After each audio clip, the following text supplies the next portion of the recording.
Hello guys, welcome to Gayatri steno coaching zone.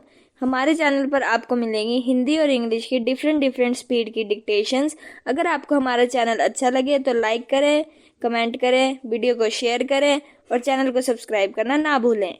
So guys, आइए अब हम स्टार्ट करते हैं अपनी डिक्टेशन, जिसकी स्पीड होगी 80 वर्ड्स पर मिनट। 3, 2, 1 स्टार्ट।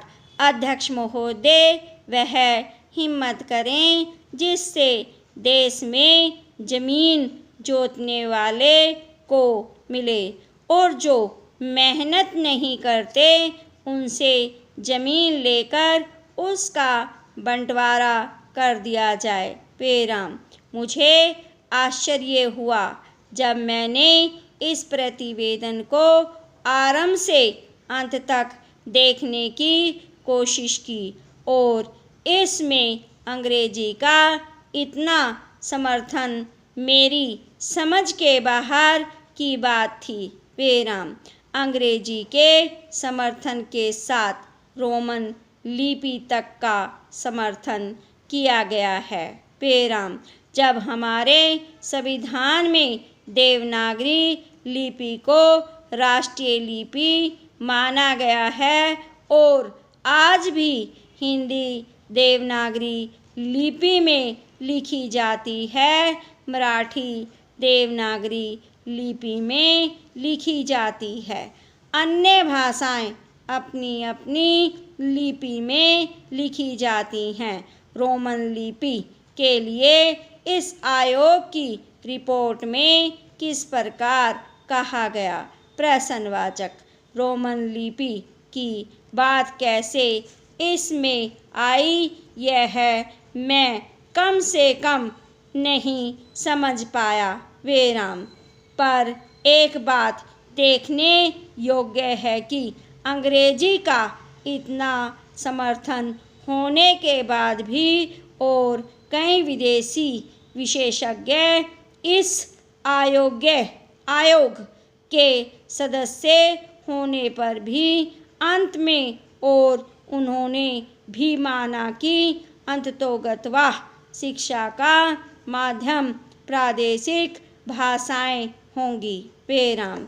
आयोग को यह भी मानना पड़ा कि अंग्रेजी के माध्यम रहने से देश की हानि हो रही है और संसार के किसी भी देश में ऐसी स्थिति नहीं है। पेराम।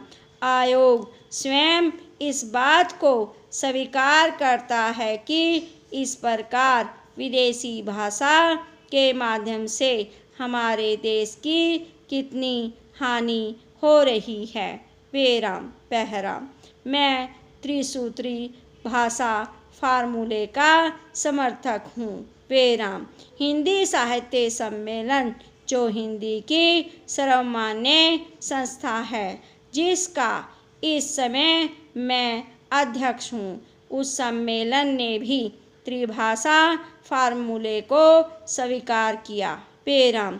यद्यपि हम यह उचित समझते थे कि द्विभाषा फार्मूला रहता एक मातृभाषा और दूसरी राष्ट्रभाषा। पेराम। लेकिन हमें इस बात का भय था कि यदि द्विभाषा फार्मूला रहेगा तो मातृभाषा और अंग्रेजी रहेगी। इसलिए हमने विवश होकर प्रेम से नहीं, उत्साह से नहीं, बल्कि लाचार होकर त्रिभाषा फार्मूला स्वीकार किया। मातृभाषा रहे, हिंदी रहे और तीसरी भाषा अंग्रेजी या कोई भी दूसरी भाषा रह सकती है। विराम। कहा जा सकता है कि हमारे यहाँ अभी स्नातकोत्तर पढ़ाई के लिए पर्याप्त साहित्य नहीं है। विराम। बड़ी गलत बात है यह। विराम। अभी सरकार के द्वारा ही कुछ महीने पहले यहाँ पर एक प्रदर्शनी हुई थी। विराम। उस प्रदर्शनी से यह बात स्पष्ट है कि हमारे यहाँ पर वैज्ञानिक और शास्त्रीय विषयों पर भी कम से कम हिंदी में पर्याप्त पुस्तकें हैं। विराम।